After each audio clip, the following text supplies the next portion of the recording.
Hello! Extra loud hello today. Extra loud, extra musical hello today. Extra loud because we're talking about E3s. All three of them. The Electronic Entertainment Expo, E3. Yeah. Welcome to the VGM podcast. I am Chris. I am Joe. I screwed up already. I was going to try and do like wrestler announcer intros for us.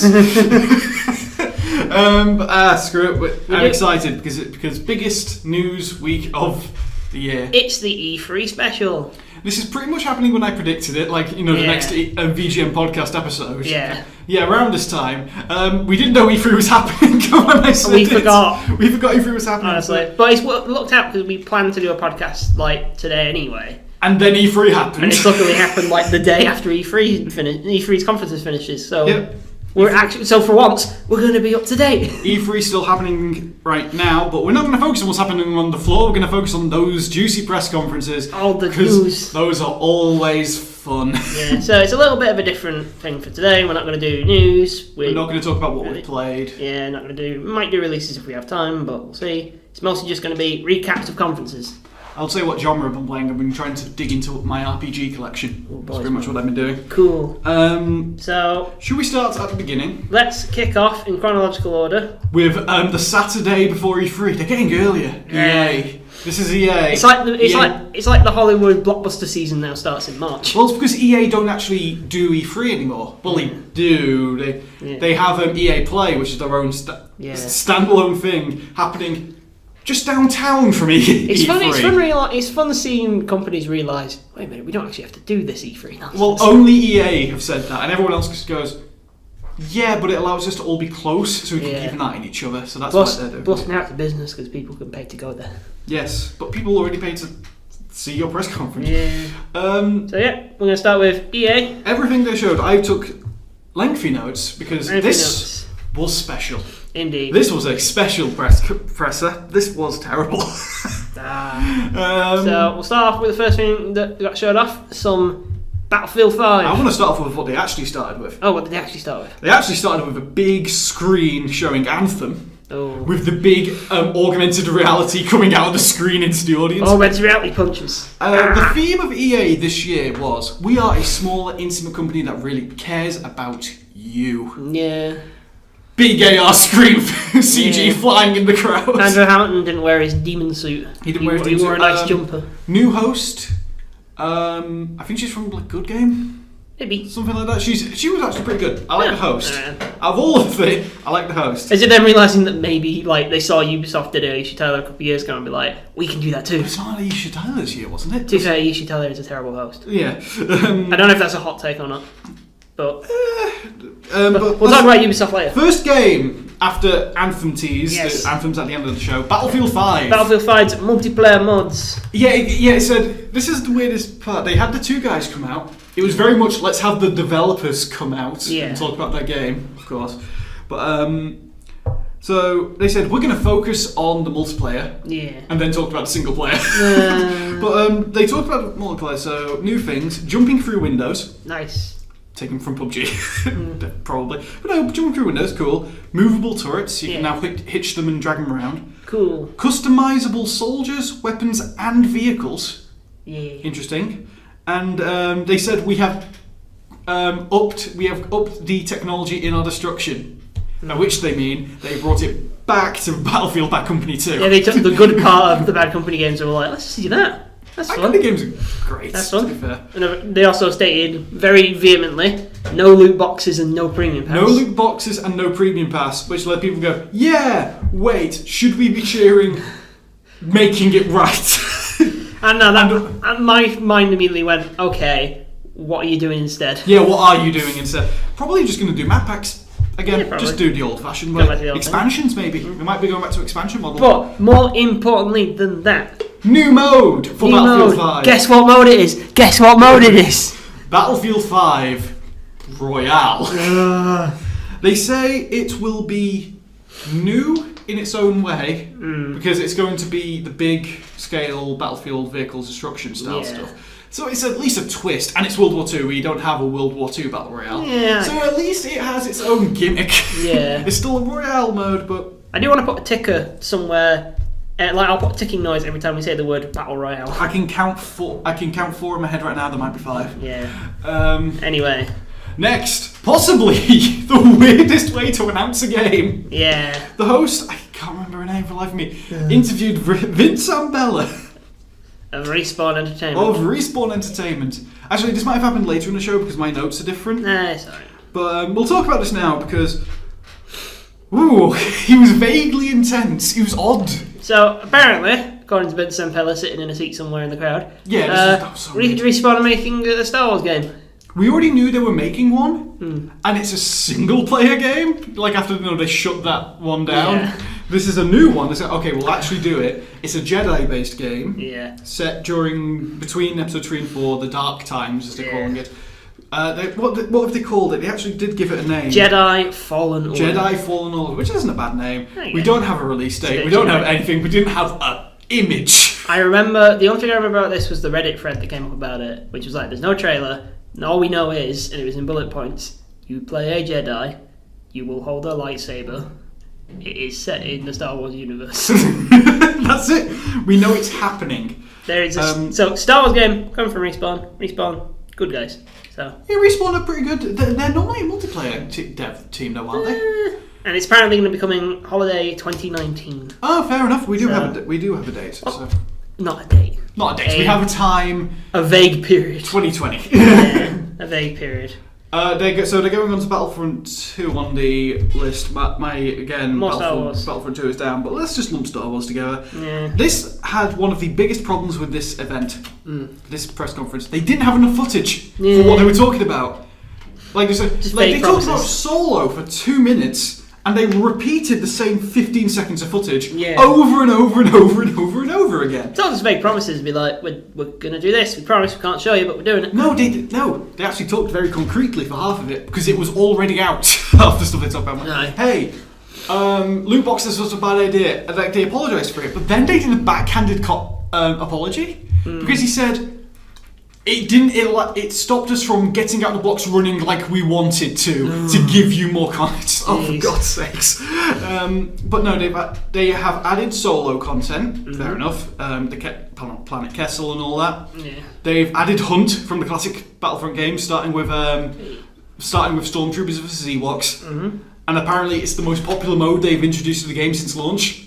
Hey. People want that silly stuff. Fair enough. It's Battlefront. People want silly. A new starfighter mode involving hero ships. Cool. A new command post capture mode. Wait. No, just like Battlefront 2. The EA Battlefront games just didn't have command point gameplay, didn't they? No. Which is weird because they're based off Battlefield. Yeah. Which was all about control points. Now they're just like, oh shit, we can do that. Oh shit, the actual mode that everyone wanted. We have all these ideas and we just didn't use them. And then they went very vague. They had Clone Wars stuff. General Grievous was the only one they showed. There's also Obi-Wan. Because they didn't have the rights to Hugh McGregor or Christopher Lee's face. And Anakin Skywalker. Also going to be heroes in the game. So yeah, cool. For all 4 of you still playing Battlefront 2, there you go. It's apparently picking back up. I want, of all the EA games, I want Battlefront to succeed. Because it's a great idea. They definitely skipped. Yeah. I'm going to go back though, because I'm thinking they've skipped something.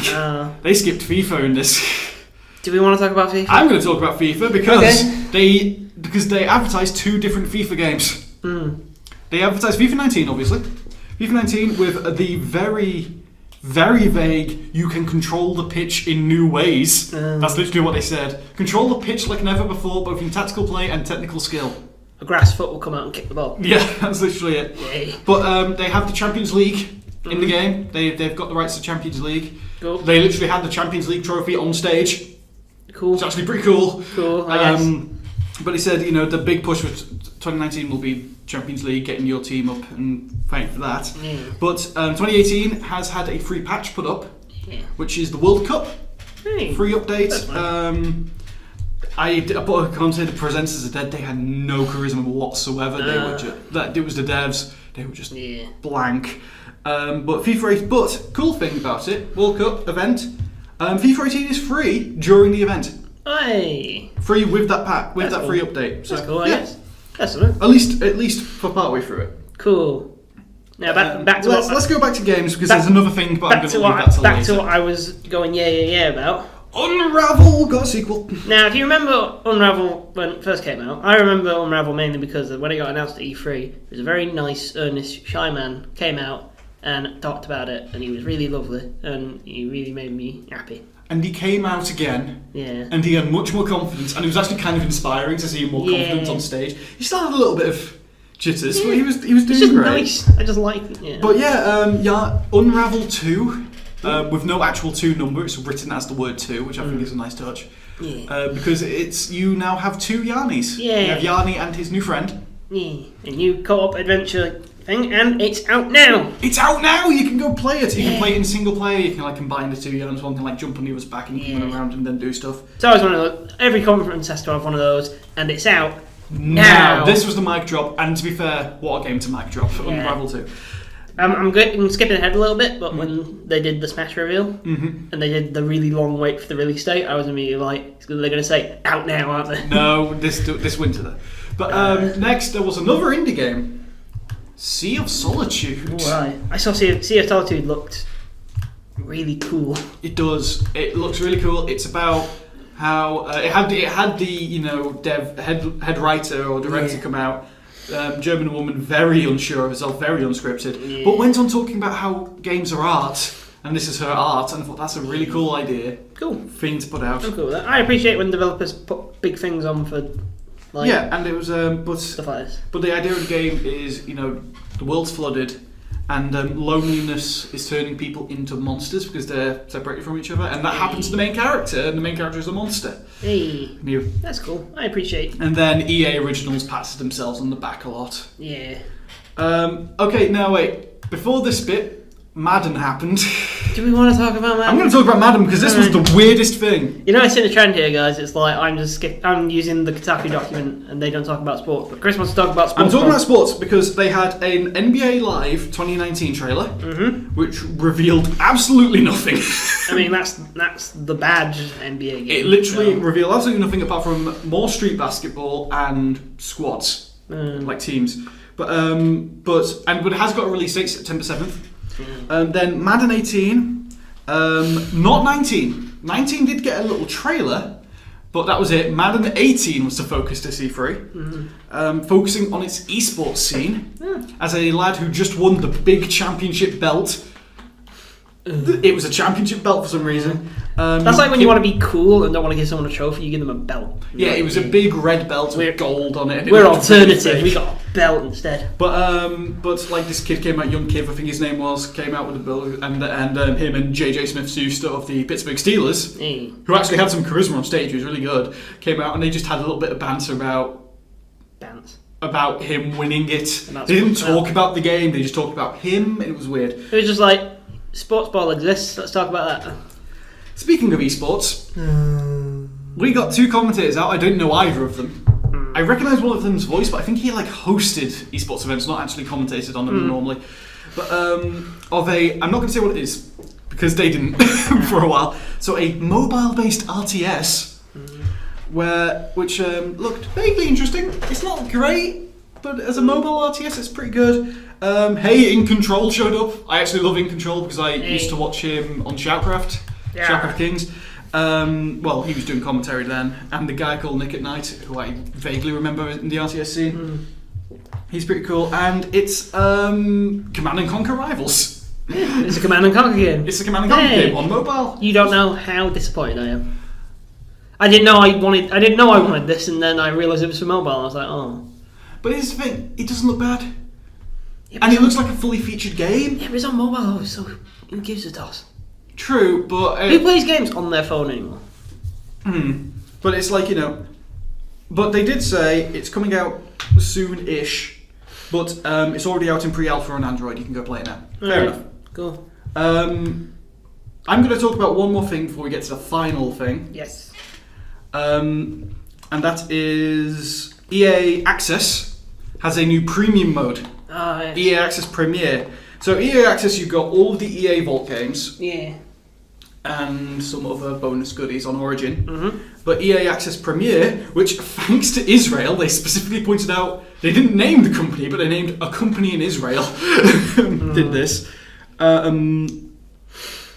So you will stream all EA games on any device. Yeah. So basically you can play like Anthem on a phone with like a controller add-on by streaming. Yeah. Fair enough, cool.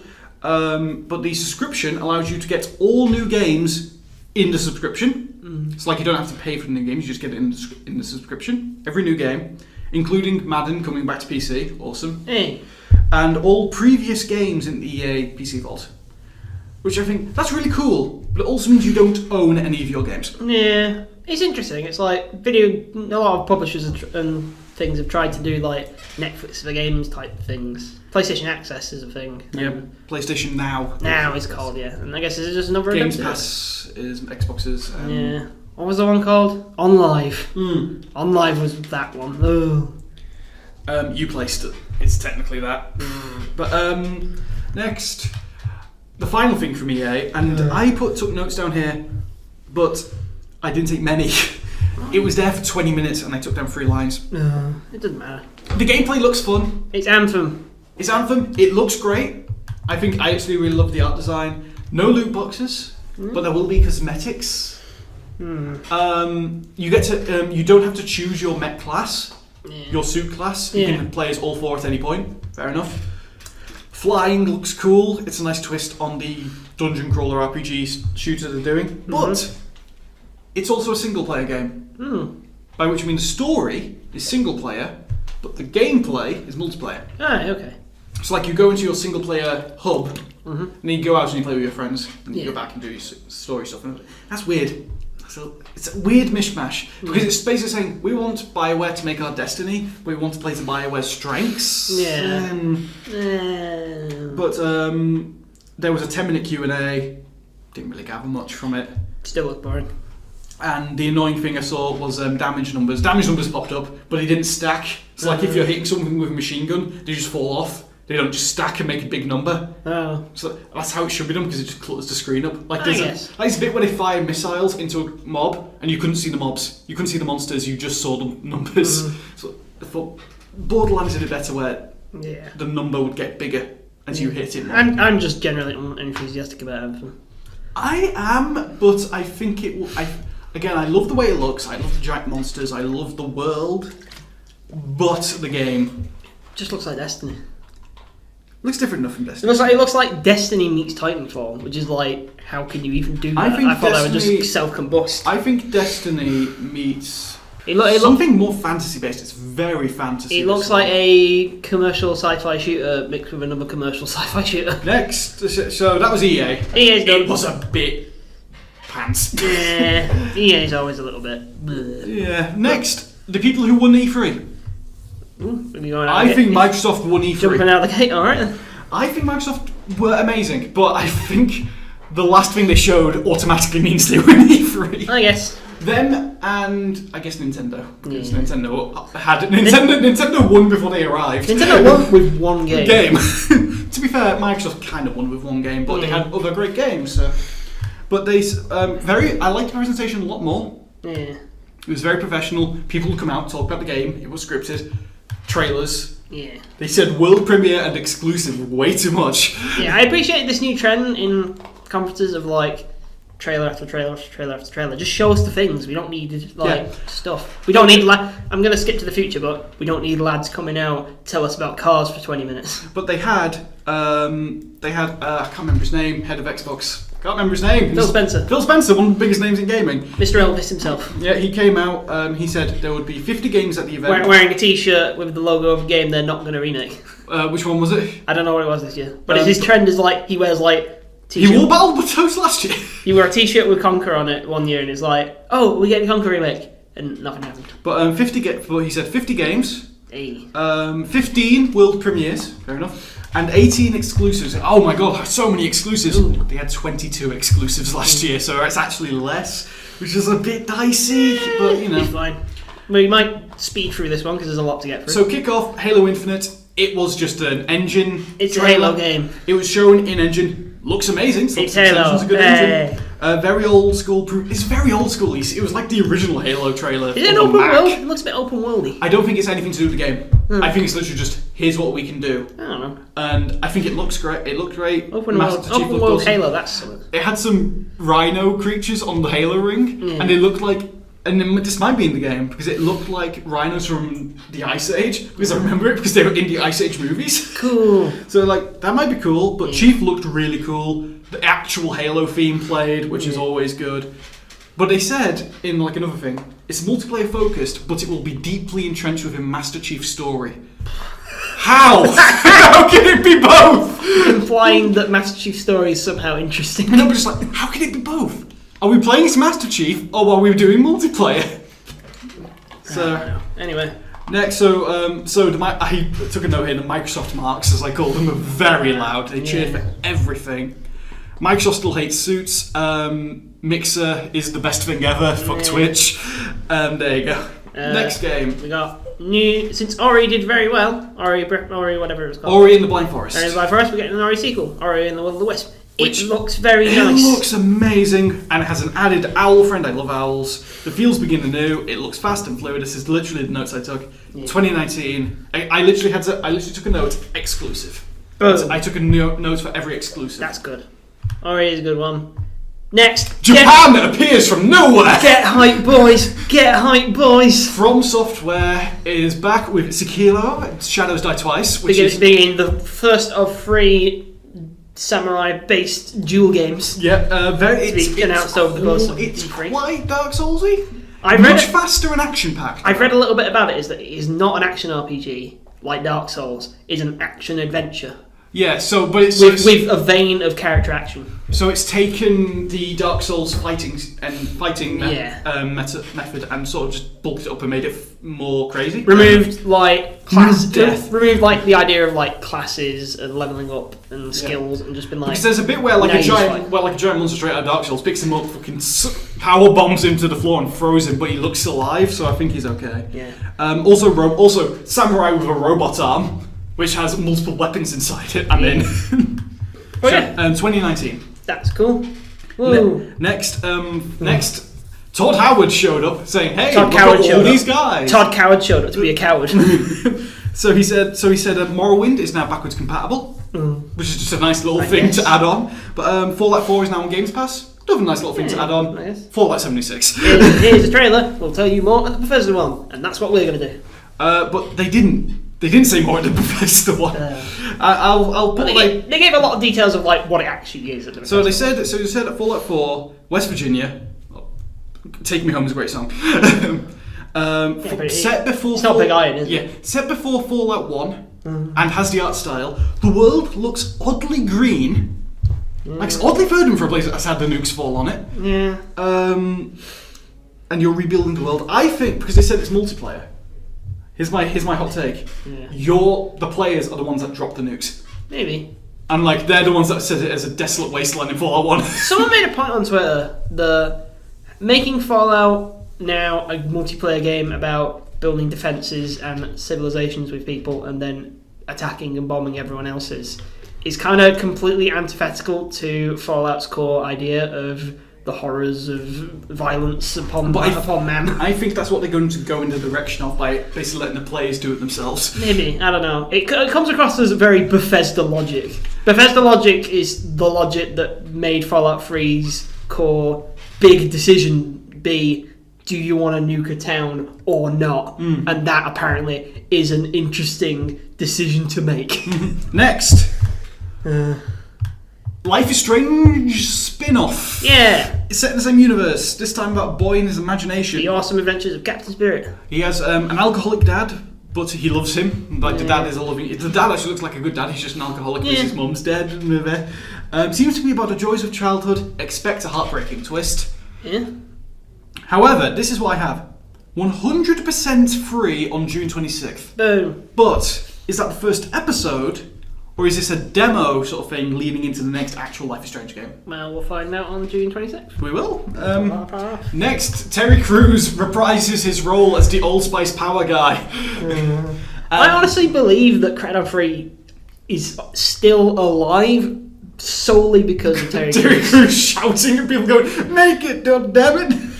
Like, if Terry Crews' name wasn't on it, it probably would have been cancelled a long Terry time ago. Crews is in the game! Like, the character in the trailer is fucking Terry Crews! He looks like him.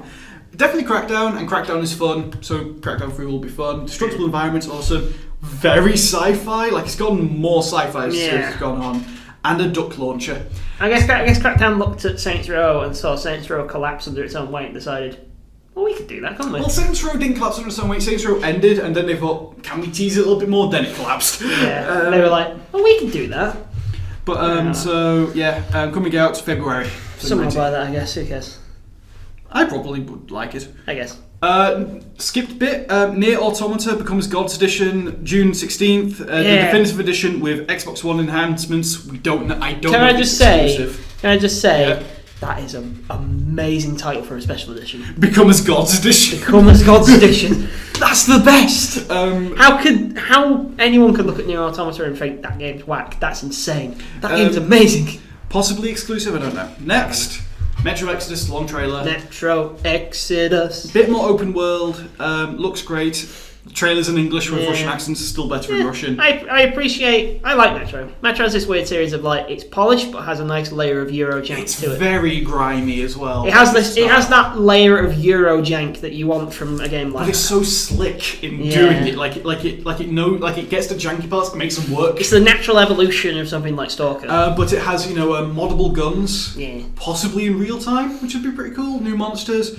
All above ground this time. Well, there's some underground stuff, obviously, but mostly above ground because the metro is now a train on the surface going around. People don't need to wear gas masks anymore. So, yeah, cool.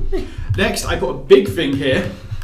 Kingdom Hearts 3. Should we put the number Kingdom Hearts 3 talk number 1? Because there's about four times they talk about it. This is number 1, but this is the biggest one. And I do talk about just everything they announced. Yeah. Apart from one thing, which is definitely just in Square Enix one. Go. So Kingdom Hearts 3 coming to Xbox for the first time. Cool. Hey. Confirmed worlds. Frozen. Monsters Inc. Tangled. Toy Story. Hercules.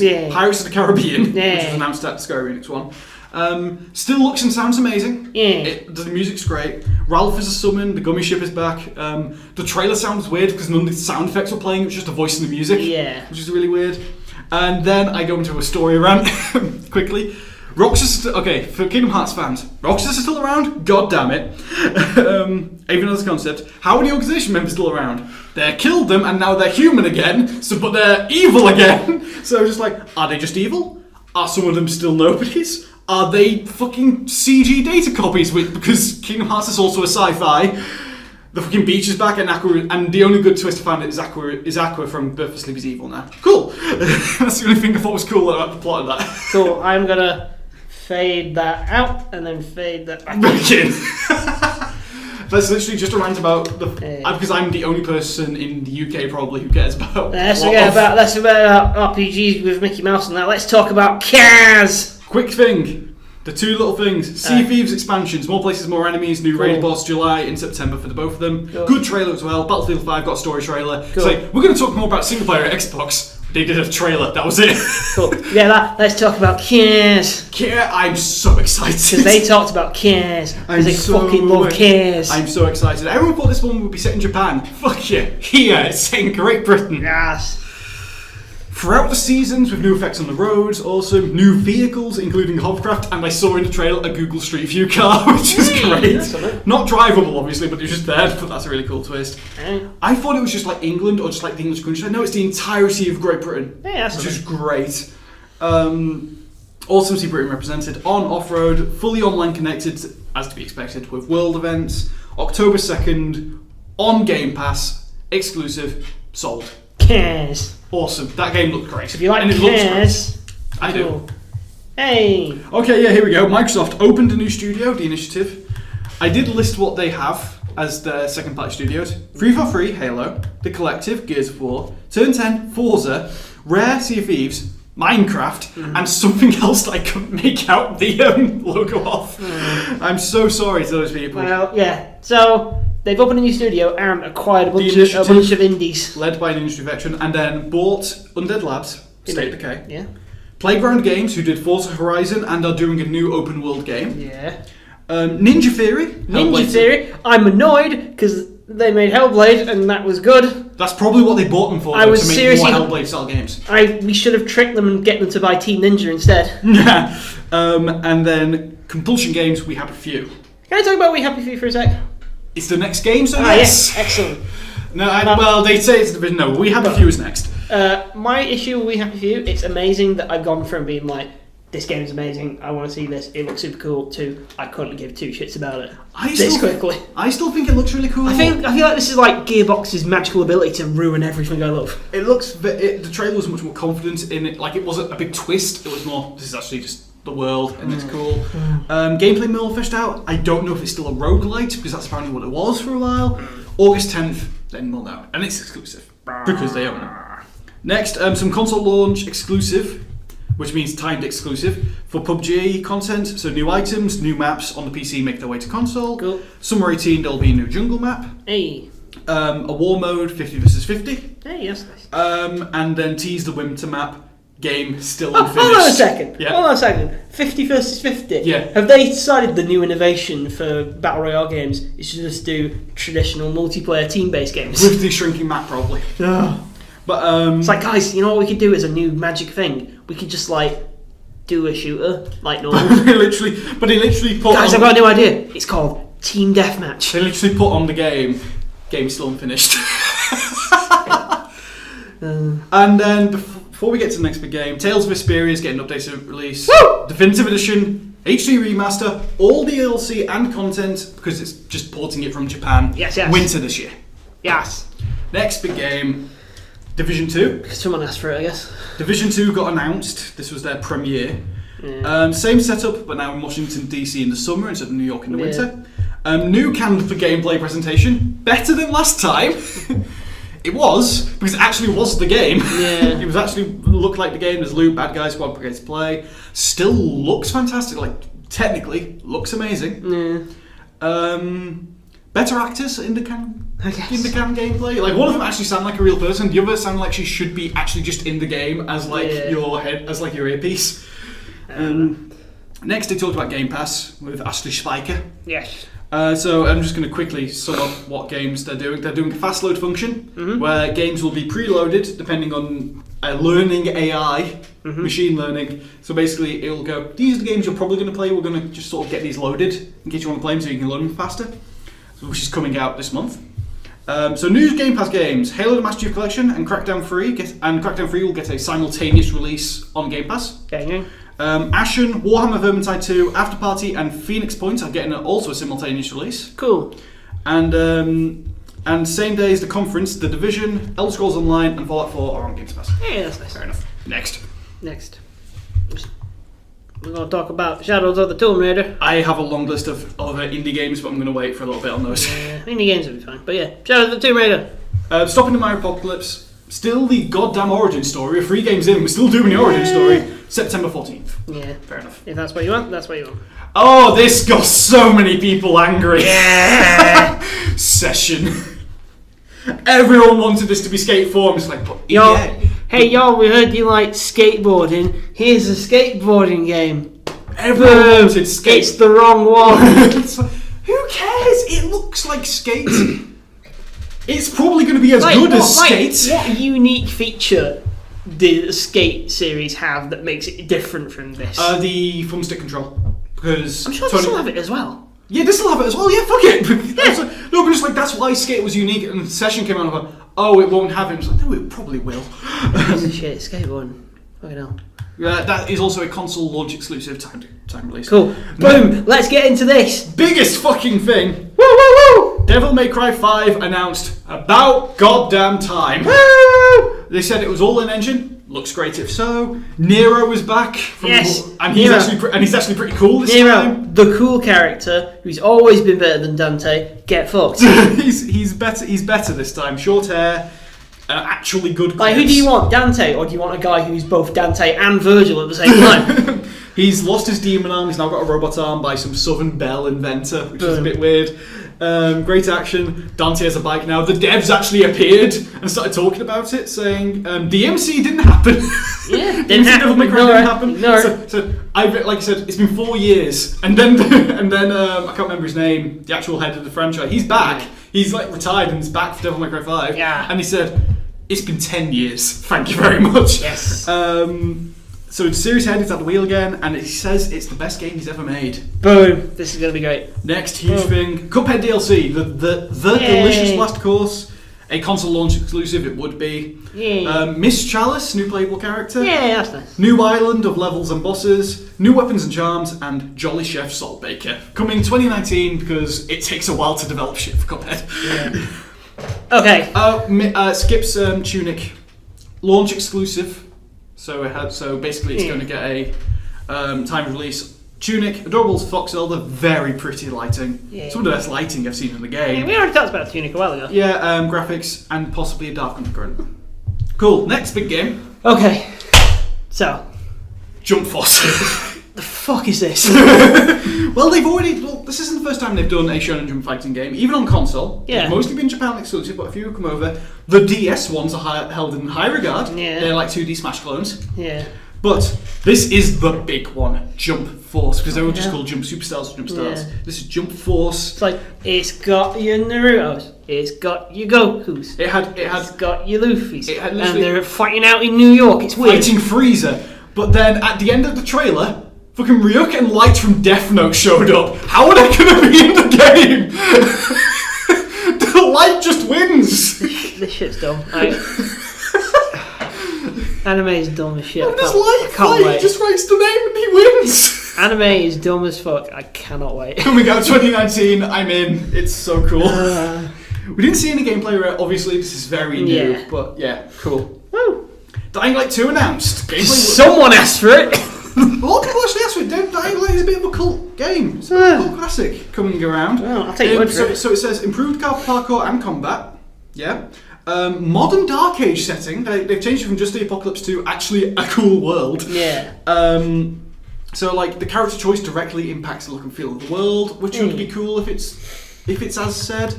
So like, you know, choosing one way will make the state totalitarian and safe, but choosing one way will make it will make it chaotic. But you get more money from it and stuff like that. Can I just mention one thing? The other main thing about this, the narrative designer for it is Chris Avallone. Yes, of course it is. Chris, what are you doing? Where have you come from? Why aren't you going to Bethesda and making good Fallout games? Nope, he's making Dying Light 2, which will mean that Dying Light, which is why the world is suddenly more interesting. That it'll understand the concept of moral relativity, unlike fucking Fallout will. Next, the biggest surprise. Well, second biggest surprise. Yeah. Battletoads is back. The meme is real. The meme is real. After Phil Spencer wore the shirt, Yeah. Battletoads is back. Featuring 4K hand-drawn 2.5D, body-mashing genre mashups, free-player couch co-op, and other non-specific features. Are we going to get as the trailer literally says. All we can hope for is we do get our 1,000 Mudkips edition. Yes. Next, quick bit on Just Cause 4. It's happening. There was a reveal. More varied world than 3, because it's going to have like snowtops, jungles, forests, everything. Still won't be good at Just Cause 2. Customizable grappling hook, which is cool. More weapons. Yeah, I guess. Different gliding mechanics and fully simulated weather, including tornadoes, which is shown in the trailer. Yeah. That's gonna actually be cool. I love the fact in the trailer. It's just like, you know this shit. Rico's gonna jump into that tornado and fly around. Still good. Not gonna be Just Cause 2 level good. I think this might be as good. They're coming on December 4th. Nice. 2018. This is coming out to you. Nice. Who's ready? Next, what the fuck was this? Who's ready for more Gears of War? 3 Gears of War games. That's not the problem. I thought we killed this in its crib, but no, it rises again. Gears of War pop. Okay, that was fucking great. everyone just, all the marks just went, oh my god, Gears of War! Boom, pop Marcus Phoenix, and everyone went, huh? And I was like, oh. It was literally, no, it wasn't like at this point, it was literally just a, what? I'll be honest though, that 12-second trailer they had for that Funko Pop one had more personality than any Gears of War game ever. It looked pretty cool. Then, pretty cool game, Gears of War Tactics. Cool. XCOM style Gears of War game set during the original trilogy. Alright. People are in, I'm in. It's a cool strategy game. Then Gears of War 5, Gears of War, still wanting that deep story they weren't able to get since the first game. Because Gears of War was meant to be a huge anti-war. Wait, what? It was. Wait, are you serious? Yeah, it was meant to be a huge anti-war series, but they bottled it. Oh. Because it was Cliff Blazinski's idea. I want to make this huge anti-war thing. Yeah. But either he couldn't do it, he was told not to do it, and it just didn't work. I will say one thing about Gears of War. Gears of War is deep if you have never comprehended emotion before in your entire life. Yeah. Like people are like, and the Gears of War 3, like, oh, he took off his bandana. That means he's sad. Oh, that's deep. Then they said, oh yeah, we're making a new Xbox. Out of nowhere. Yeah, that's happening. Yeah. Fuck yes. And then, suddenly, yes, it goes dark. Yeah. The conference is hacked. Project Red. Yes. And then it revealed the trailer. They literally teased just releasing the final game. It was like, game final release, and then went back up to trailers. Oh, you bastards. Hey. But no, Cyberpunk 2077 showed up. Yeah. Yes. Okay, I have no idea what this game is anymore. Suddenly, Well, I'm down. CD Projekt Red hacks in. Very early in development. Yeah. There's no gameplay ready to show, but we got a trailer. It looks fucking awesome. Mad as shit. I can't wait. I can't wait. It's.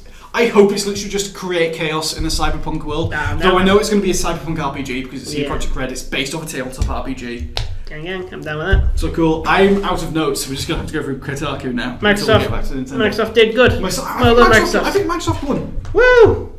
Bethesda not so much, but Bethesda did okay. Yeah, we're going to talk about Bethesda now. This is going to be kind of repeating some stuff we already talked about. Because Fallout 76 was there. But first, In Rage 2. In Bethesda, Rage 2, still a thing. Andrew WK came up and did just a cool rock concert for like 10 minutes and then left. First thing, fuck that crowd.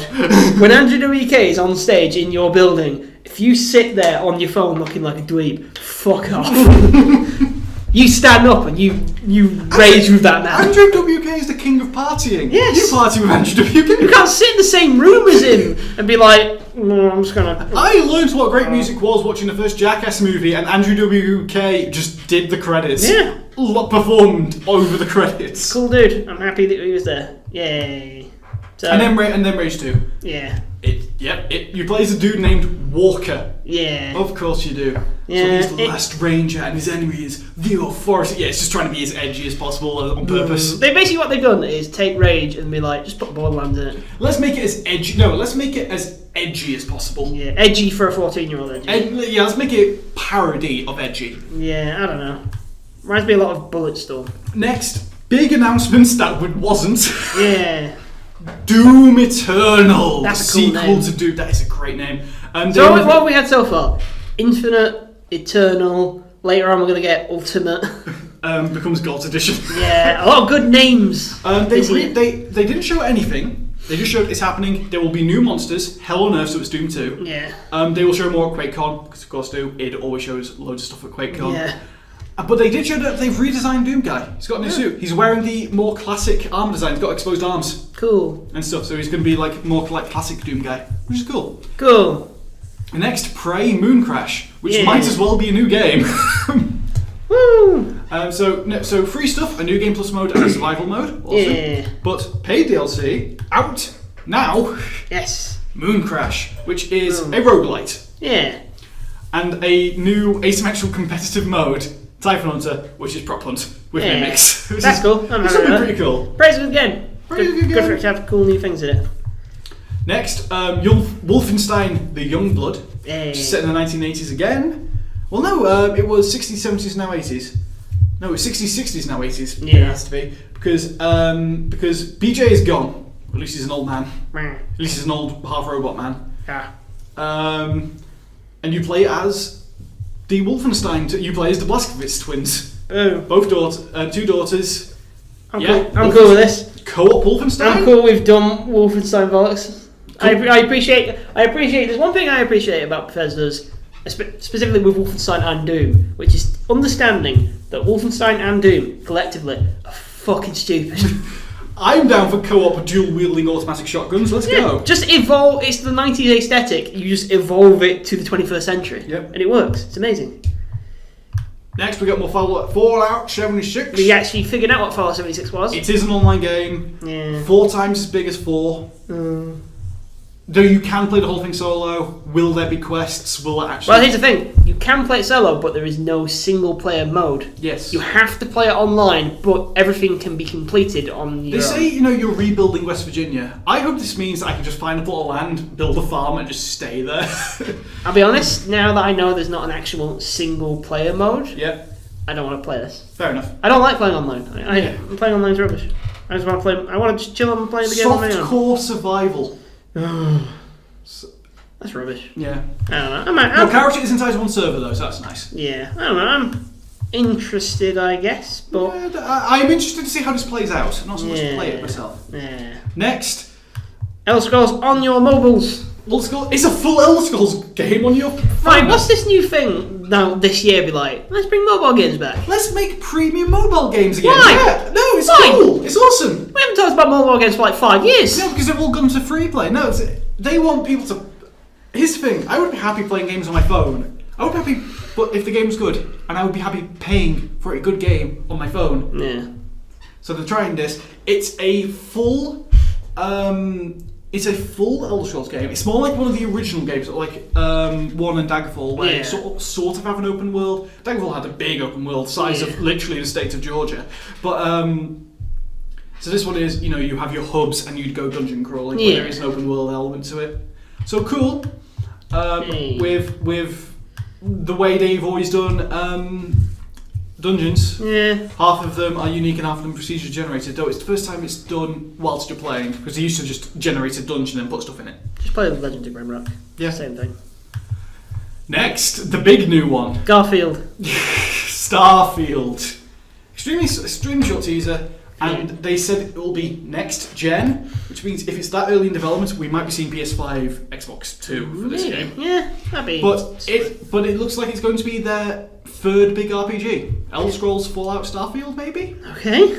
I'm in. I like Bethesda style open world RPGs, and a space one sounds cool. Cool. Oh yes. Next, a logo. And finally, the big one. A logo. Elder Scrolls 6. Yeah. People like it. I understand. I'm excited for. Oh, but this article missed out the big thing. Elder Scrolls 5 Skyrim. They made a joke about how it's on everything. Fuck you, Todd Coward. You've ruined the joke. You acknowledged the joke, and now we can't make it anymore. But you know that thing about it being on Alexa? Yeah. That's real. Wait, what? That's not a joke. That's actually real. You can buy it on the Amazon store. Okay, that's cool. You can buy Amazon Skyrim. Okay, that's pretty sick. Yeah. You can literally say to Alexa, buy. I'm sorry for anyone who has an Alexa listening to this. Yeah. Alexa, buy Elder Scrolls 5 Skyrim, and it will. But yeah, fuck you, Todd Coward. You made the joke. We can't make the joke anymore. He's becoming human. He's learning. He's learning like what he's bad at. Yeah, a few little things underneath. The Elder Scrolls Legend card game is getting a new overhaul. Yeah. Next DLC for Elder Scrolls Online, Wolf Hunter, is about werewolves. Okay. Quake Champions got a new trailer. More at QuakeCon, obviously. Yeah. They're making Prey and Wolfenstein VR games. Yeah. Awesome. And Fallout Shelter is hitting PS4 and Switch. In fact, it already has. It's out. Yeah, you can put that. Cool. Fallout Shelter is a good mobile game, actually. I guess. It's a good management game. Yeah. But yeah. Very grindy, but if you like big RPGs, Bethesda's still the then man. Bethesda does that. I don't really like Bethesda RPGs all that much, so no. I like the exploration of it. Hey, yeah, you can enjoy that. Let's skip through to Square Enix. Square Enix's not conference, the showcase they call it. Showcase. So, which is just very edited. They're just showing it. Awesome. Here's the games. So, Shadow of the Tomb Raider, more on that. Yeah. So, it didn't say much new, really. Yeah. Apart from showing some gameplay. Stealth, really cool. You can cover yourself in mud to disguise yourself in the... You can be the Predator. You can be Predator. Get mud. Yeah. You can't see me. You can do that. Yeah, it's just pretty cool, essentially. It looks like it's added more from the other games. September 14th. New stuff. Final Fantasy XIV, which is going really well. Yeah. Final Fantasy XIV Stormblood. Yeah. So new content, new story, obviously. However, latest thing, crossover event, Monster Hunter. I mean, they are basically the exact same game. Yeah, well, apart from one's an MMO and one's Monster Hunter, which is a weird they thing. they look almost exactly the same. So I think it's going to be an interesting crossover considering they look exactly the same. Yeah, well, that makes the crossover easy. Yeah. So you get to earn armor, pair up with allies, and fight monsters from Monster Hunter World. Yeah. That's actually pretty cool. That's cool. Making them into like raid bosses and world bosses. That's pretty cool. It's still not as cool as the Metal Gear Peace Walker one, where you go on the island and shoot up Megalodon. It's cool. So they just said here, Square Enix, Awesome Adventures of Captain Spirit. Yeah. It is the lead into Life is Strange 2. So Yeah. it's 100% free, but this is a small experience that leads into Life is Strange 2. That's a smart way to do it. Fair enough. Yeah. Well, they did it with, they've done it before. With other games like 400 Days, Walking Dead Season 2. Yeah. Right. Holy shit. We're going to talk about Platinum some more. Yay! So Platinum weren't allowed to make the Xbox game, so they've gone to Square Enix and said, can we make a game for you? And they're like, sure. And we're getting Babylon's Fall from Platinum Games. So, No. Game's June 2019. We don't know anything about it, really. Yeah, it's just got some... Cool art. You see some parchment and sketches and various other little things. But apparently, Scalebound, not quite dead. It's been shopped around right now. I want it to be dead. Why? Because I don't want Xbox. Like Microsoft clearly do not understand Platinum. No, but as in, it's left Microsoft. They're shopping around to other publishers. Okay, well, I don't know. Maybe I'll They might be. It might not work. retool it to be less Microsofty. That'd be down. Next, big news for all JRPG fans: Dragon Quest XI. A new trailer for that. That's already been announced, but new level telling the Legend of the Luminary. Yeah. So September 4th. Yep. Dragon Quest XI: Echoes of an Elusive Age. That's a nice title. Yeah, gang. Next, Nier Automata becomes Gods Edition. Again. Just reaffirmed. Yeah, that's happening. Octopath Traveler still releasing next month, 13th of July. Getting that stuff. Just Cause 4, we've got some more stuff on that. Yeah. It looks better. It looks shinier. More booms. There's not just going to be tornadoes. There's going to be all sorts of natural. There's going to be There's going to be like hurricane stuff, storms, waves. That's cool. I'm down with that. Yeah. Yeah. Yeah. Cool. Lightning apparently. Like they showed lightning a lot. Yeah. And we got whatever the fuck this is. The Quiet Man, which is an FMV game. FMV. It's coming back. Yeah. I don't know. It's a thing. Whatever it is, we don't know. Is it a movie? Is it a game? FMV game? We don't It's coming to PS4 and Steam at some point in August. Yeah. So next, some more Kingdom Hearts 3 stuff. That's when we found out that Pirates of the Caribbean is there. Yeah. Can I just say, Sora in Pirates of the Caribbean gear looks so much like a character from Bloodborne. It's insane. And they've sort of cartoonified Captain Jack a little bit to make him less stand out and look less like Johnny Depp. But there's they also said something that made me happy.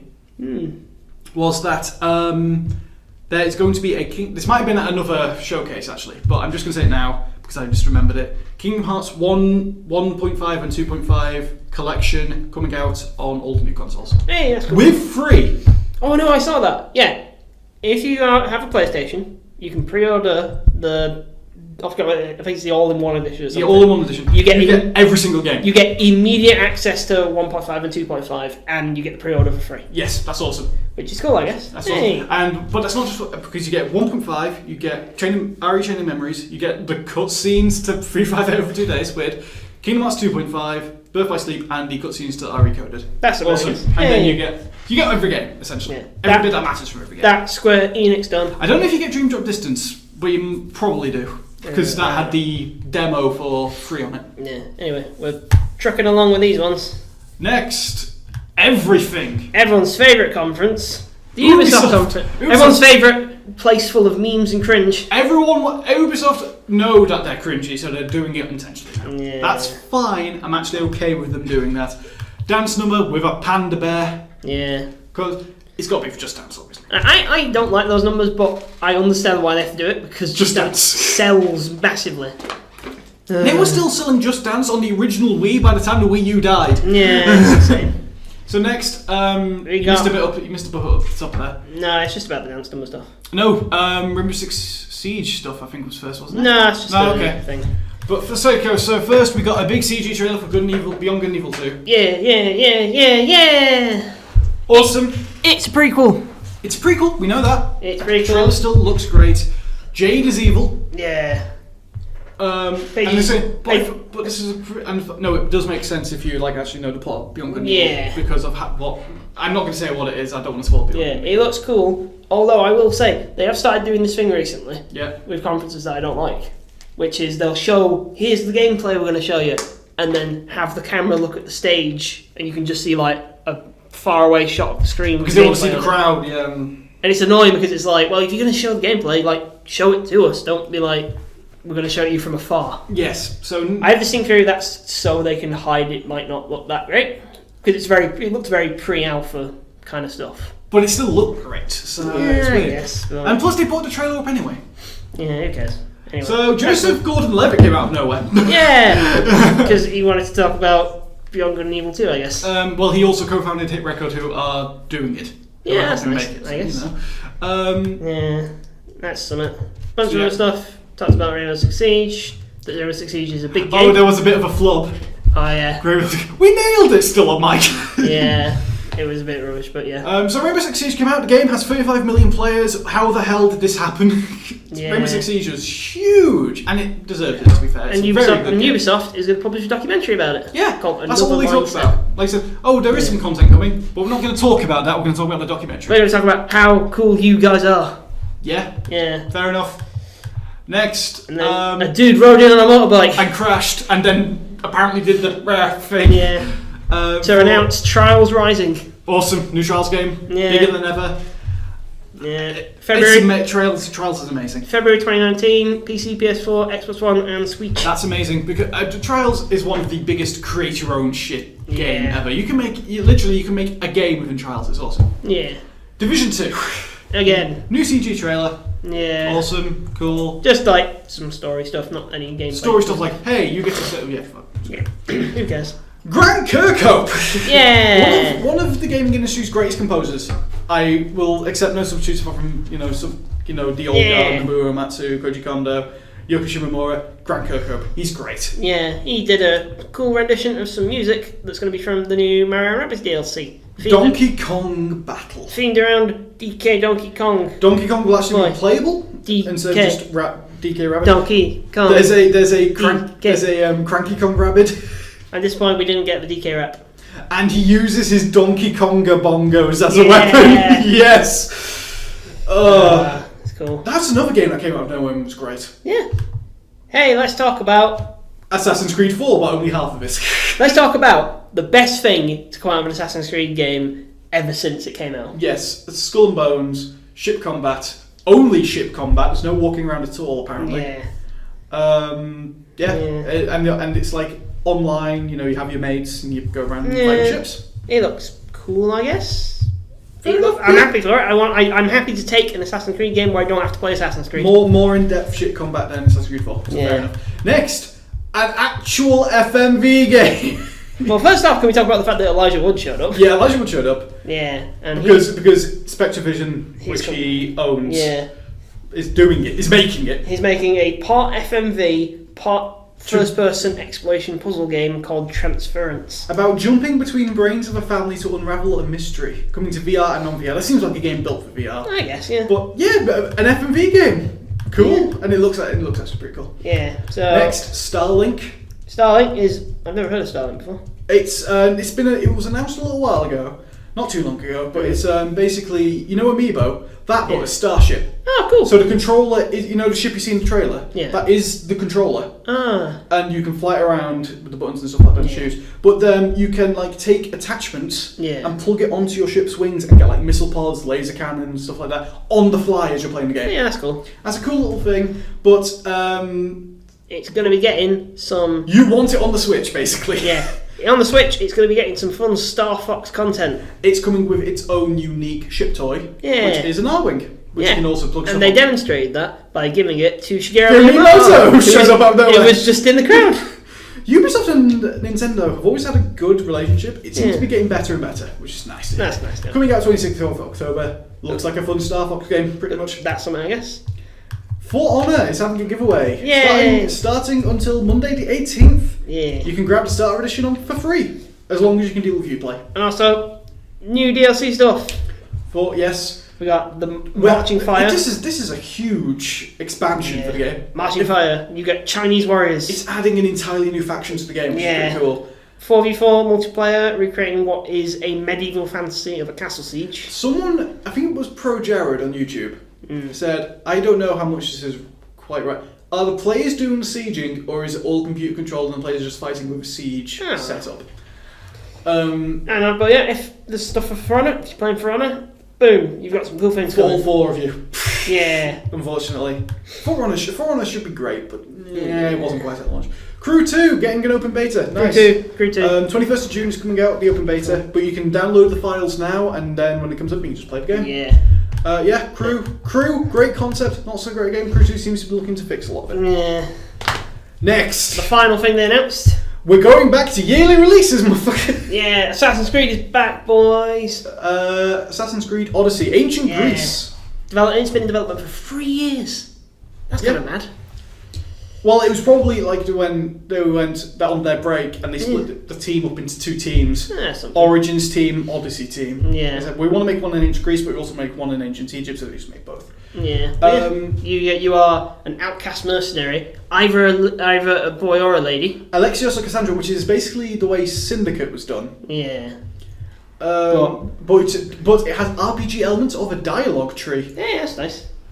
And you can be gay with whoever you want. Yeah, because this is Ancient Greece, motherfucker. We didn't care. Yeah, I'm enjoying people on Twitter, bigots on Twitter, learning a lot about ancient Greek history by complaining about it. Ancient Greece was very gay. Yeah. But yeah, there wasn't much gameplay actually at Ubisoft. There's a lot of trailers, there's a lot of edited gameplay trailers, but not a lot of actual gameplay. Yeah, they've not done a lot recently, so they've been allowed to sort of just be like, here's some announcements for games, we'll probably talk about all the exact same games next year. I think the standouts were Beyond Good and Evil 2, obviously. Starlink, just for having and Mario to having that Nintendo connection. For me at least, and that was about it. Yeah. Assassin's Creed Odyssey is interesting. Yeah. People like the meme has already gone out. It's like, do you want to play Assassin's Creed? Not really. You can be gay. I'll get my wallet. Yeah. That's pretty much the meme going on right now. But yeah, that's it. It was okay. Right. Next, I'm going to go turn over to my friend Chris because he's going to talk about PC gaming. Oh, let's talk about PC Gamer. Now, I'll be honest. I don't care about the PC gaming conference. It's usually about 3 hours long and not particularly interesting. But Chris says good things happened there. Good things happened. I'm going to let him tell me cool things. It had like all of the sponsors in the world, including Drake's Cakes. They did a thing where you could win a showing. You could win a ticket to PAX West, including flights and accommodation, and you get to meet Walter, the Drake Cakes duck. Cool. Weird. But it had Day 9 and Frankie Ward doing a thing. It had loads of games. I don't know much about a lot of them. There were 2 different cab driving games. Cool. Both of which are adventure games. Neo Cab and the other one, which is a bit more interesting to me, Nightcall, which is a noir story set in France, set in Paris. And it's all black and white. And like you're doing dialogue trees and stuff like that. It's very cool. But we did get some stuff. Come on, give us the highlights. Let's go through the highlights. I'll also talk about the highlights and the battle royales. Maverick's Proving Grounds, PUBG, but with 1,000 people is what they're aiming for. And the CEO came out and he was 12. That's ambitious. I mean, considering that it's a 12-year-old, it makes sense. Next, Star Control is back from like the late 90s. That's cool. That's cool. Star Control is back. It still has a really funny universe to fly around and do ship combat in. They literally have a mode based solely around ship combat because ship combat in Star Control is so popular. Hey. Cool. Archangel Hellfire, mech game. Boom. The Sinking City, cool survival horror detective game. Yeah. Where it felt very Lovecraftian to me.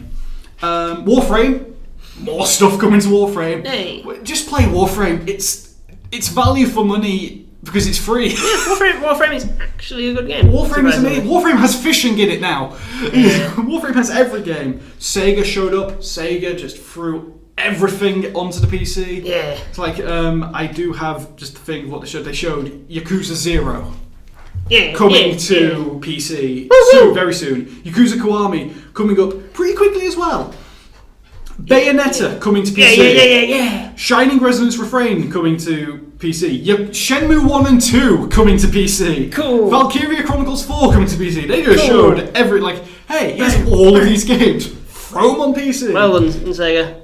Well done for learning your place. Yeah, but Sega's just very, very cool.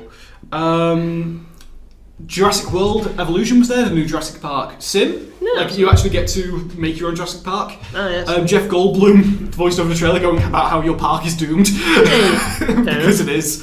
Open world RPG starring a shark, Man-Eater, made by the same guy who made Depth and his team. Because they came back to their original development team because they made an open world game beforehand. But I went, I want to make something with sharks. So you're in the bayou, you're in the Gulf Coast pretty much, eating people, and like you can upgrade your teeth, your fins, your skin to be tougher. This is basically like the modern version of that Jaws game. Yes. Where you play as Jaws. Yes, but it's an open world RPG, and like there are shots where the shark dives out and eats a fisherman clean off a pier and doesn't damage the pier at all. And shit like that. Open world shark PG. Open world shark PG, as they call it. New expansions: Don't Starve, The Hamlet. Oh. I honestly thought Don't Starve would have been done by now. No, it's a new expansion. It adds towns with pig people. Cool. I'll be honest, I'm not a fan of Don't Starve. Not because it's not a good game, but because Clay is so much better as a developer that they have to be doing other cool things. Yes. There was some other stuff. Killing Floor 2 was there. They announced their new expansion, which continuing the Dead Carnival theme. Hey, that's cool. So it's, you're back with the very posh British men saying, "Oh yes, I've got all this stuff. They've gotten onto my airship." So it's like airship zombies. That's cool. The new with zombie clowns on an airship. New character. Apparently, it's a returning character. New weapons, including a quad barrel shotgun. Cool. And stuff like that. New publisher called Untitled Publisher. Who literally going, we just want the game to speak for ourselves. Fair enough. Sable, potentially the prettiest game of all time. Yeah. Look at Sable. It's. I mean, Rina Mero is quite beautiful, but you know. Look at Sable. It's based on like Studio Ghibli movies as well as French comics. Nice. So you're on like this desert planet, and the colours are all saturated out. Like they're not. It's not very bright. They're all saturated out, and the animation of the characters at 12 frames a second, but the world is at 60. That looks really cool to me. That's pretty cool. New Star Citizen stuff. Still here. It's still alive. It's still good. It's going to come out. We promise. Acer talked about their new hardware. Cool. About how their new 4K HDR monitors are already selling out. Yeah. About how their new 52-inch curved screen laptop has sold out. Hey. So it's like, yeah, we're doing great. I'm skipping a lot of stuff. Yeah. Overkill's The Walking Dead. Left Dead, but Walking Dead. Yeah. Cool. One of the characters is literally Bill from Left Dead 1. Telltale's The Walking Dead final season. Innovation in the Telltale game. It's an orbital camera now, not a fixed one. You can freely walk around the areas. That's cool. Combat is more action based. It's still you hit the button as it shows up, but like you actually move around and do the move to it. Yeah. Fair enough. There was something called Noitia. Which the main thing there is that it's a pixel art game, but every single pixel is physically simulated. And you're a mage who like destroys the world. Like you set up, you literally have a holy hand grenade. Yeah. You throw it, it blows up, and just the pixels disappear. Yeah. But like ones that remain fall down. So it's all physically. 2 Point Hospital, which had the greatest gaff, where just went, "Hey, your thing's not working there." and so we just had to lean into Day 9's chest and just start talking. But it's Theme Hospital. Theme Hospital's back from the 90s. That's awesome. Cool. I missed I'm at it. Realm Royale, Fortnite with crafting and magic, but still very based around guns. So it's really weird. Cool. It's very Fortnite. Yeah. Ooblets. Ooblets was there. I love Ooblets. It's great. It's little potato boys that you get out of the ground and they do dance parties. It's cool. Yes. It's basically it's Pokemon meets Farmville things. It's like an adult. It's more like if Adult Swim did Pokemon but kept it cute. Yeah, it's Pokemon meets Harvest Moon. Next, but you grow the Pokemon in the ground. Next, Anno 1800. Yeah. But they said, hey, Anno is still coming out. Rapture Rejects, top-down battle royale based off the Cyanide and Happiness comic book art style. Okay. Where the rapture happens and everyone goes insane. It's got an amazing trailer. And then ends with Hitman 2. Yeah. Big AAA game. They came out and they talked about the first, because they're still doing the episodic thing, which worked for Hitman 1, so why not? Monaco. Not Monaco. Yeah, it is Monaco, I think. Yeah. Where the innovation race is happening. Ah, cool. You have 2 targets and all this stuff. It's apparently the biggest map they've ever done in a Hitman game. Hey. Over 2,000 or 3,000 individual NPCs, because you know they have to individually put in every NPC because that's how the game works. Over 3,000 of them. New weapons, just new everything. Yeah. And if you pre-order it, you get Sniper Challenge, Hitman 2 Sniper Challenge for free. Yes. Which also comes with a co-op mode. Cool. So you can co-op snipe. Gang. That's all cool with me. That's actually, yeah. So yeah, PC Gamer, they killed it this year. A lot of cool stuff. Going back to Joe, because he... Well, before we do this, I'm going to talk about the conference that I watched. Oh, go on. Which we're going to talk about the best conference at E3.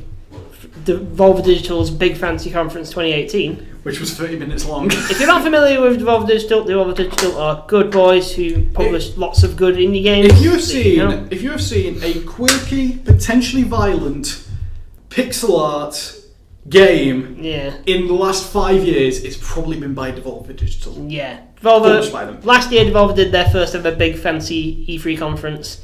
And they did it again this year. It was a 30-minute takedown of E3 conferences, all their tropes, all the bad things about the game industry. It featured a lot of shilling about loot boxes, a lot of stuff about cryptocurrencies, a lot of stuff about virtual consoles, a lot of gore, an extended Robocop reference, and free game announcements. Actually free games.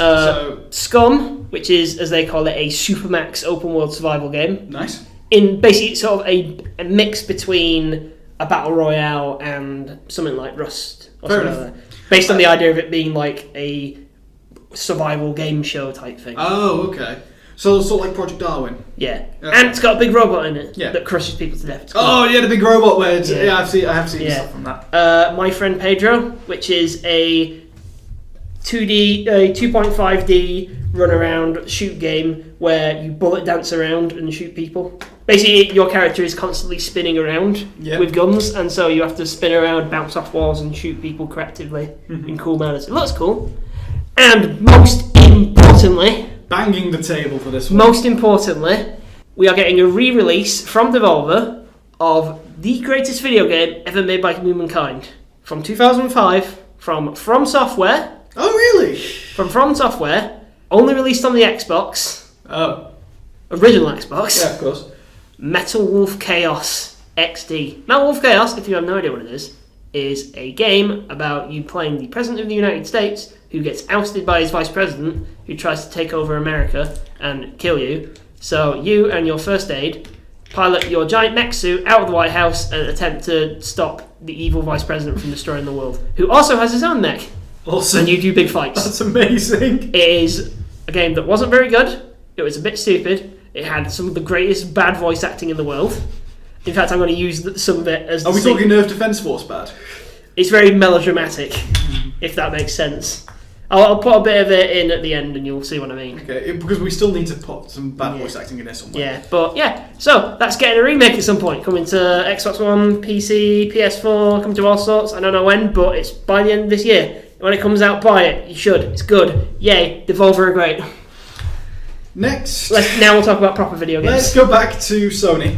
Sony! So Sony had a bit of a rough one this year. If it was rough, it was just a bit quiet. It was a bit quiet. They had to do a weird pre-show bit at the beginning of it because they started in the tent and then moved into the theatre. But they started in the tent because Last of Us 2, Part 2, the trailer, was in the tent. Yeah. I'm down with Last of Us 2. You play as Ellie throughout the entire game. Yeah. Looked very scripted, like the Last of Us 1 demo. Yeah. Also, more... Ellie's very gay. Yeah, more Gay Station for 2018. It's going to be cool. I'm down. Yeah. I'm down with this game. It's like, I liked The Last of Us despite its flaws in my mind. But I want to know where Joel is because he was in the teaser. I want to know what Joel is doing. I don't know. Because Joel's legit interesting as a character to me because he's a dick. I guess, but yeah, I don't know. Like, hey, that's cool. Everyone came for Ellie. I came for Ellie to be fair. So that's something to be taken out of context. Yeah. Next. Yeah. A game I was most interested in because Sucker Punch. Samurai game number 2. Ghost of Tsushima. Yes. Open world samurai game. From Sucker Punch, who made Infamous and other things that were cool. It's got very witchery type vibes of duels and sword fightings and all sorts. Yeah, sort of very fast, and it just looks great. It looks amazing. Cool. I don't know how realistic it's going to be, or if it's going to get really ghosty at some point. But cool. Yeah. Remedy are back with PlayStation again. Yes. After Quantic Break was really bad. So they made Max Payne, they made Alan Wake, now Quantum Break. They can't make a franchise, can they? Because now we have Control. It literally looks the exact same as Quantum Break. Yes, it does. Except it's not live action-y. Except it's not time either. I think it's something else. I don't know. Fair enough. But hey, that's cool. Next, possibly it happened! the biggest announcement of the thing. It happened! Resident Evil 2 is getting a remake. RE2 remake is a thing. After how many years since Resident Evil 1 remake? Resident Evil 1 remake wasn't that far away. 2005? 20, Resident Evil 1, the original. The original remake. The original GameCube. That was about 2005ish. 2005-4? Yeah. So it's been a while since we've actually had a new remake. Yeah, RE2 remake is the real thing. And it's playing differently as well. It looks like. We don't know. It was just a trailer, but it can be one of three things. It can be a straight remake with tank controls. Yeah. Resident Evil 4ified, or even Resident Evil 7ified. Maybe not first person, but more Resident Evil 7ish. From the trailer, it looks like it's kind of going for the most recent RE1 remake kind of thing. Of like full HD 4K, well, yes, 1080p conversion with the traditional tank controls from the original. Mm-hmm. And we've got a release date, 25th of January 2019. Which is awesome. The fact that it got announced and there's a trailer, that's a mic drop right there. More Kingdom Hearts. More Kingdom Hearts 3 with a better Johnny Depp impersonation than Kingdom Hearts 2. I do like how every world they seem to be trying to give Sora, Donald and Goofy some like different outfits. Give them a cool look. Yeah, that's cool, I guess. Frozen and Tangled are still wearing the normal stuff, but like Monsters Inc. they're actually monsters, toys they're toys and stuff like that. That's something, I guess. Death Stranding, we actually got gameplay. Kind of. 30 seconds of it, but we got gameplay.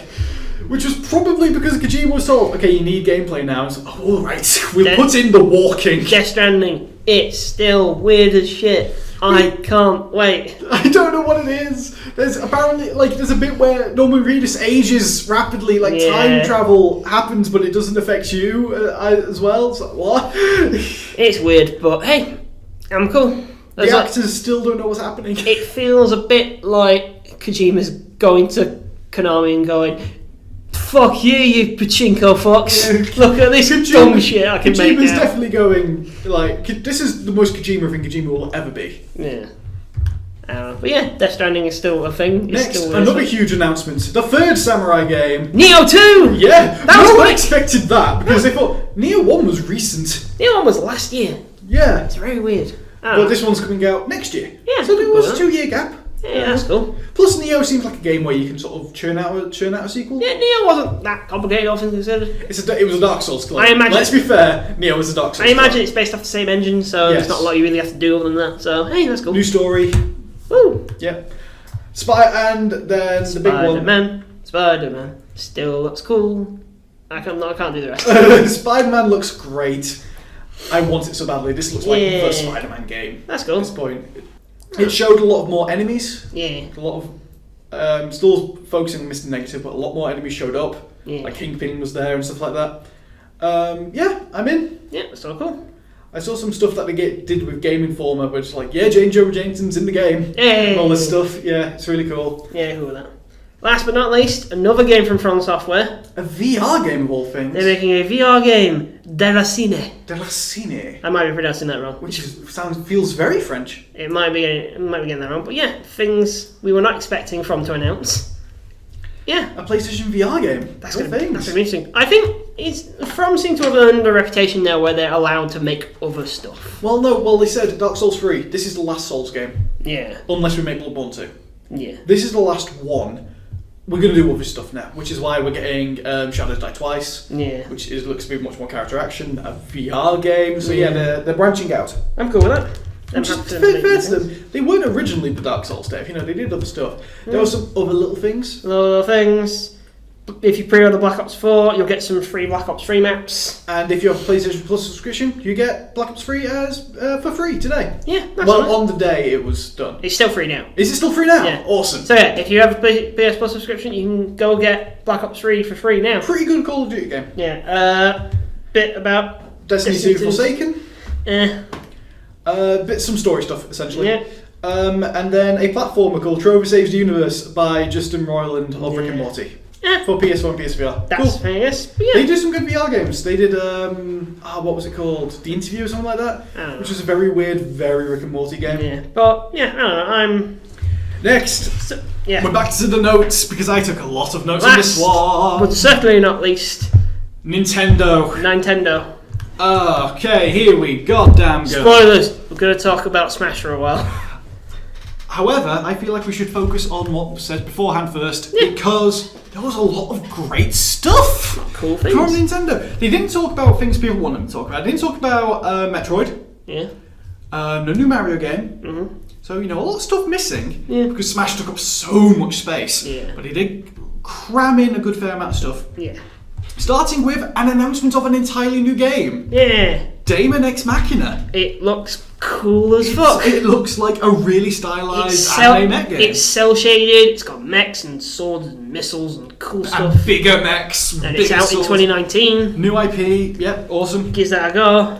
Next, a bit different. An expansion for one of the previous games in Blade Chronicles 2. Torna, the Golden Country, and I love the grammar. Torna, and then that curvy line that I can never remember the name of.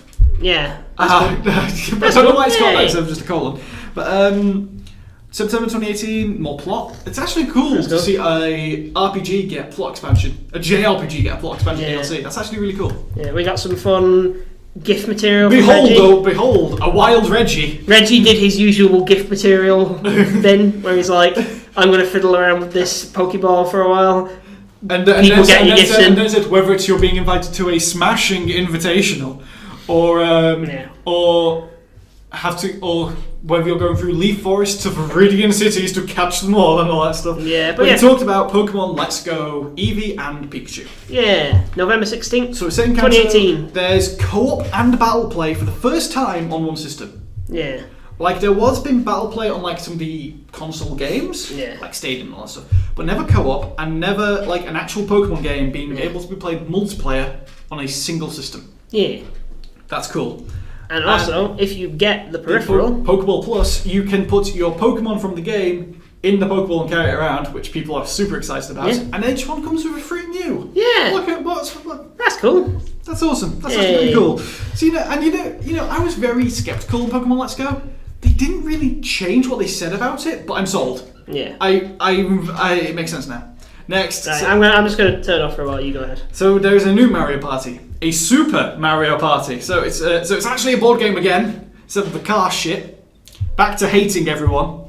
But I will say that a little things. Bowser is playable. That means Bowser spaces are probably gone. Goomba is playable. The memes live on. DMX Goomba. You play DMX Goomba. Yeah. But I do want to bring you back on this because there is a legitimately cool gimmick with this game, and that's using two switches. Okay. Connecting two switches to the same game. I actually think because there's a bit where they play a tank game, and it's a top-down shooter with tanks, and there are two, and it's on two switches, and you can orient the switch, push them together in different ways, and change the layout of the map.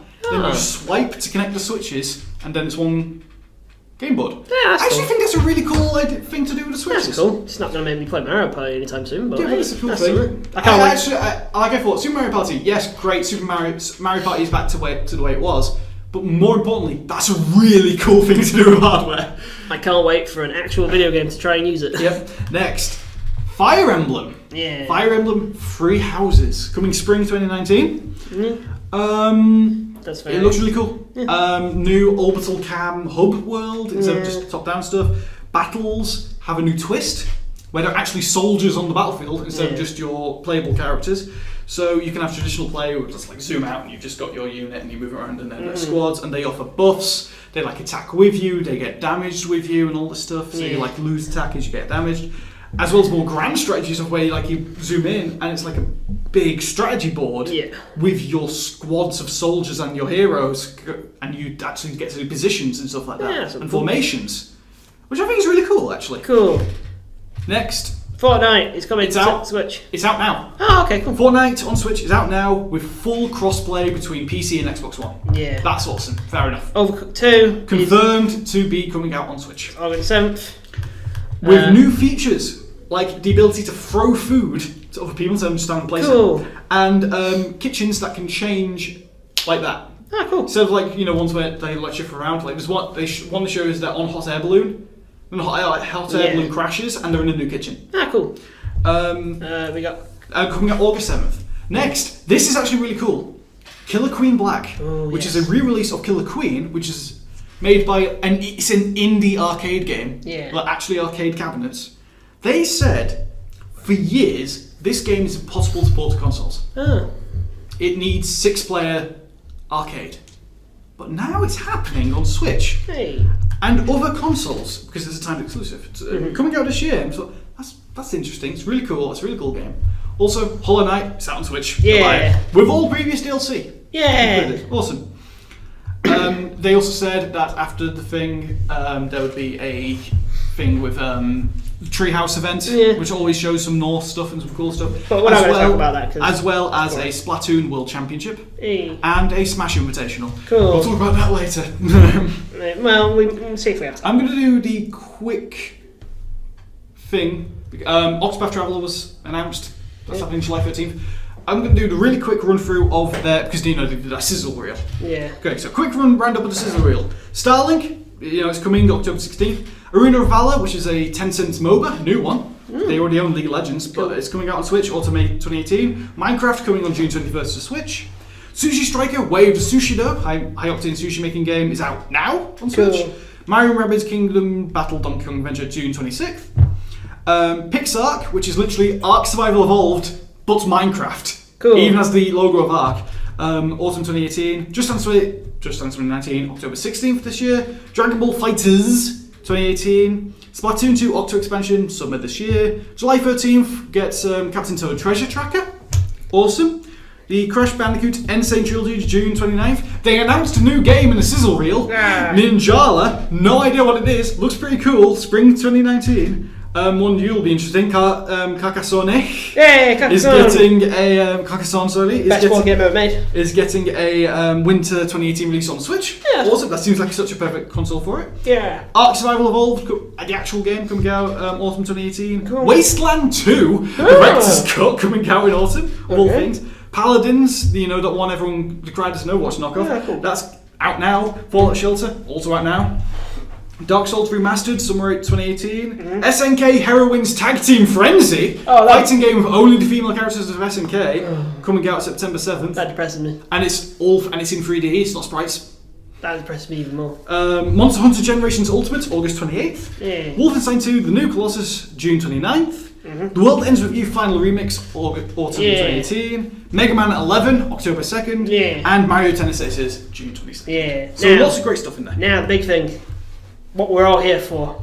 Let's quickly, we'll try and do this quickly. Smash Bros. Ultimato. 65 characters. Everyone's in it. Every single character is in it. Everyone's in it. Everyone who's ever been in Smash before is in it. Awesome. Yeah. Like Sakurai literally said, we've been focused on getting everyone back. So we're not going to have too many new characters. Yeah. But we're going to bring everyone back. We did get... We did get 2. I'm going to say one. I'm going to say one and a half. Well, 3.5. 2.5. Because Inkling is still new. Yeah. They're still new. We got to see more of them, their weapons. Yeah, that's pretty cool. We got to see all the characters. Youngling is back and all that stuff. Yeah. Zelda's had a redesign. She's now based on her Link Between Worlds design. Cool.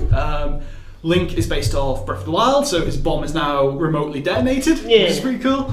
Mario has Cappy. Yeah. Yes, Cappy's back. Cappy's in.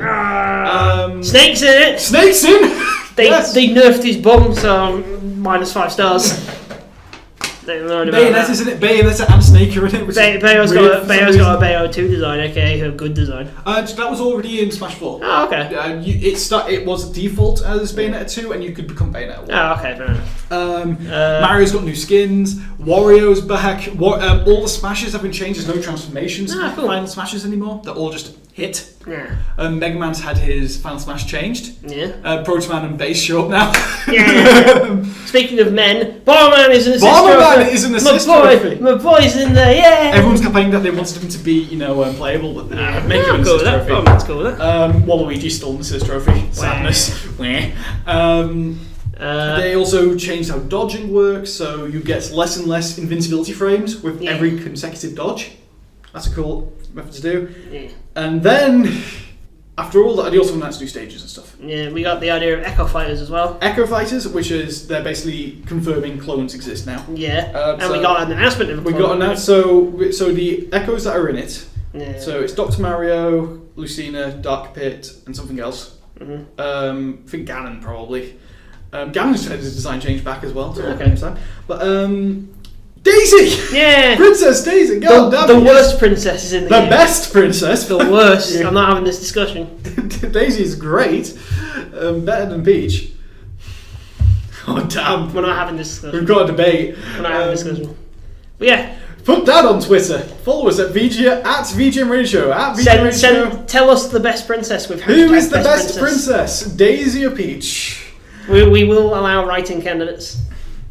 Yes, we will. But yeah, more importantly, we got Ridley in the game. Ridley is in. I'm excited. I wouldn't be because he's too big. Super excited. We got a Xenomorph in a Nintendo game. So we didn't think we could do it because he's too big and stuff like that. So I went, we'll just shrink him. He's not big. He's like Bowser size. No, well, his actual character in Metroid is huge.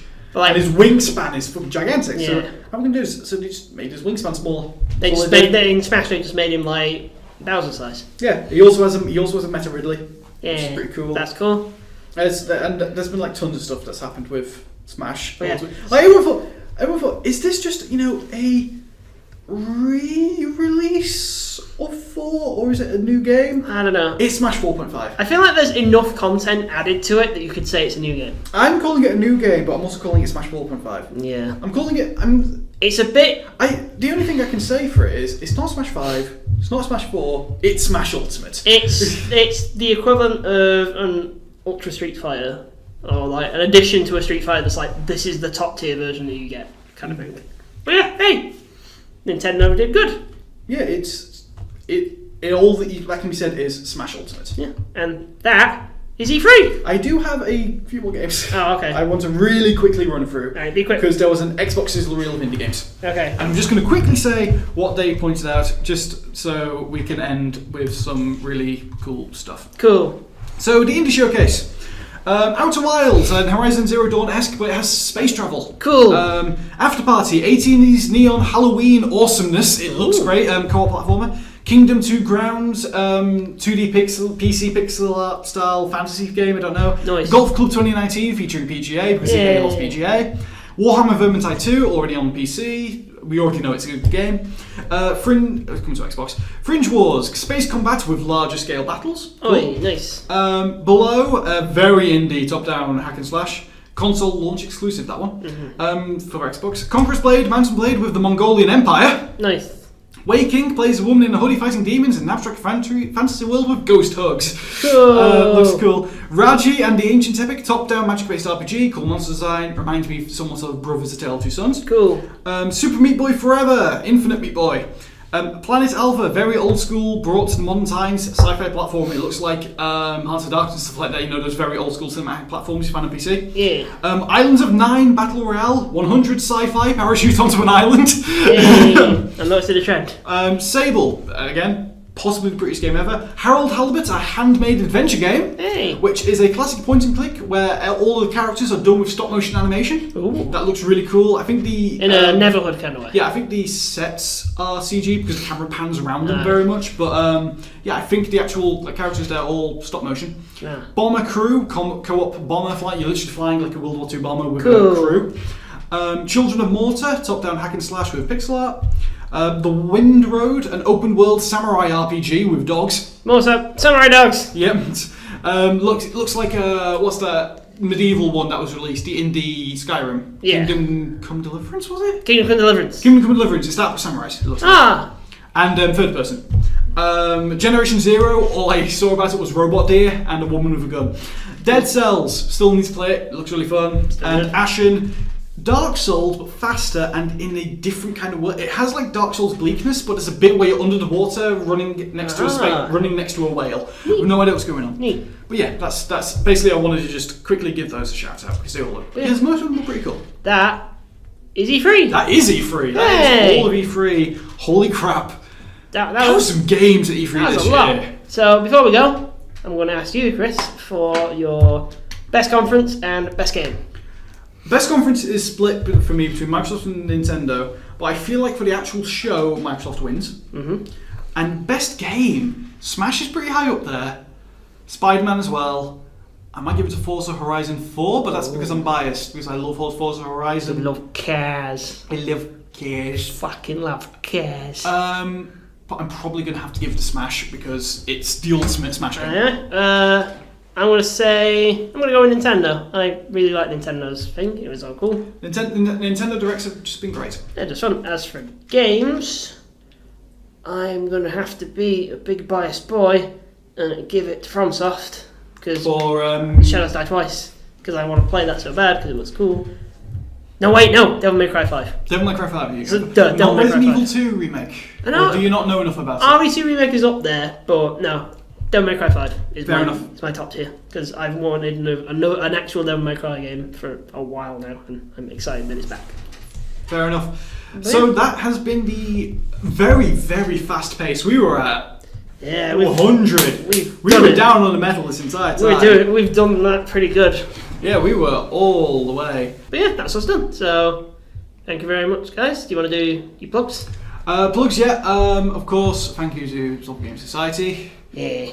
We are hoping, by the way, we were trying to do it today, but it didn't work out. We are hoping in the future to be able to get some guests on. Yes, we are, to add some variety. Some Software Game Society people, some friends of ours, some other type people. Maybe you guys, maybe if you people are around on today, you could come on the show, I don't know. But yeah, we were looking to do guests soon, because it's more interesting to have someone else listen to us rant in real time.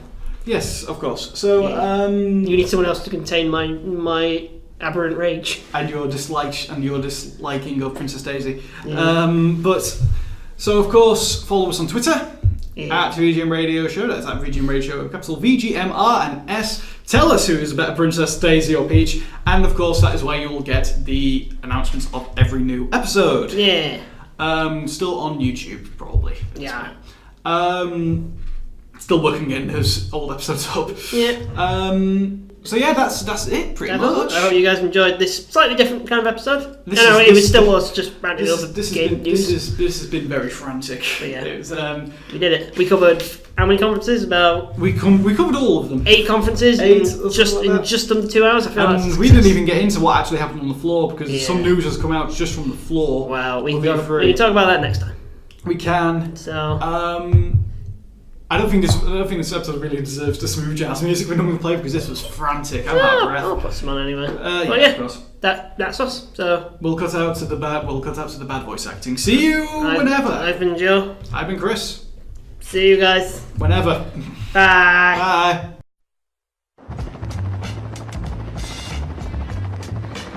Metal Wolf. Planning on wiping out New York this time? You enemy of the people, I, Richard Hawk, won't let you get away with it.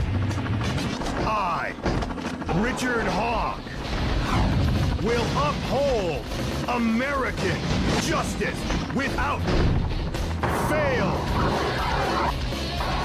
Yeah! Suck on my missile punch!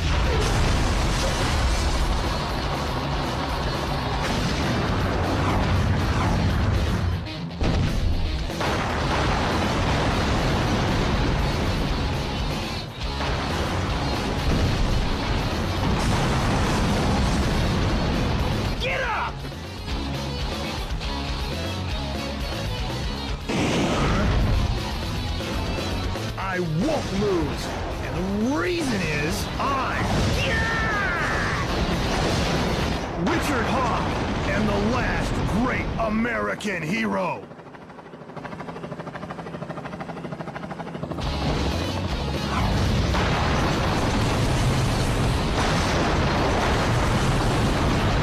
How do you like me now? Let's rumble. Eat my flame of justice. Ah, he got me!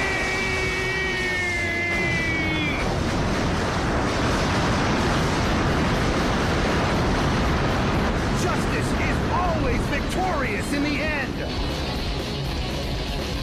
Long live the USA!